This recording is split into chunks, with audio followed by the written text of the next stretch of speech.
राधा जी आप इतना अच्छा काम कर रही हैं, लोगों की इतनी मदद कर रही हैं, समाज को इतना कुछ दे रही हैं, जी। तो समाज भी आपको ज़रूर आपको हाँ। हाथों हाथ लेगा और सब कुछ देगा। तो आप होम्योपैथिक चिकित्सालय में सीनियर फार्मेसी के पद पे कार्यरत थी, तो ये हिंदी साहित्य की तरफ आपका रुझान कैसे हुआ?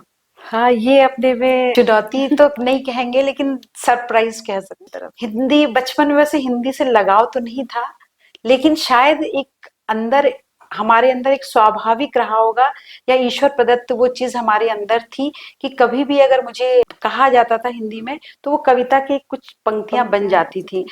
और कुछ थोड़ा सा अलग हट करके होती थी। धीरे धीरे मैं संस्थाओं ने मुझे जोड़ा, प्रगति महापरिषद, उत्तराखंड महापरिषद, मानवाधिकार और भी बहुत सी संस्थाएं हैं जिसे मैंने जी जान से पूरी शिद्दत से काम किया। मैं कहीं भी करती हूँ, अपने समय का सदुपयोग केवल करती हूँ उसको बढ़ाने में, उसको अच्छा सा बनाने में। जी। उसके बाद फिर मैं समय अपना घर पे या फिर और कार्यों में लगा देती हूँ। तो मुझे ऐसे टाइम पे अवसर मिला और उसी में किसी ने कहा कि आपको मन संचालन करना है, मैंने मन संभाला। और जब किसी ने कहा कि आपको किसी टॉपिक पर कोई ना बोल पाए, अगर मुझे टॉपिक दिया जाता था तो मैं उसके पूरे बहुआयामी ले उसको करके जो है उस पर बोलती थी, और कविता अपने आप अनचाहे मन से वो बन जाती थी। अगर गद्य भी बोल रही हूँ तो उसमें काव्य का पुट आ जाता जी। था। इसलिए और सडन धीरे धीरे नवीन जोशी जी और धन सिंह मेहता जी और बहुत से ऐसे हमारे जीवन में आए। उन्होंने कहा नहीं, आपके अंदर ये प्रतिभा है, आप लिखिए, लिखने के बाद फिर जो है उसको करिए। और आज ये है कि मैं लिखे,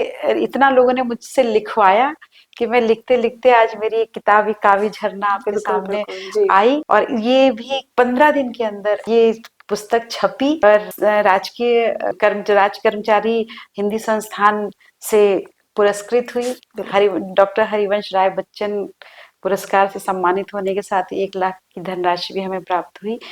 तो वो लोग जब ईश्वर को कोई कार्य करवाता है, तो मेरा मानना है कि वो हमारे साथ में हमारे सहयोगी अपने आप भेजता जाता है, वो हुँ। कार्य पूर्ण होता जाता है। और ये मतलब कि कहते हैं चमत्कार के रूप में, और उससे आत्मविश्वास बढ़ता है और दूसरों को भी संदेश जाता है कि वो लोग भी अपनी प्रतिभा को देखें।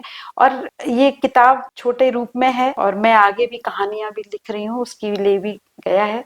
तो ऐसे ही होते होते हिंदी में कब हम आ गए पता भी नहीं चला। पता भी नहीं चला। कहते हैं कि लेखन जो होता है वो आपको एक नई दिशा देता है, आपके जीवन को एक नई दिशा देता है और आपको एक ऐसी मंजिल की तरफ लेके जाता है जहाँ पर आपकी सफलता आपका इंतजार कर रही होती है।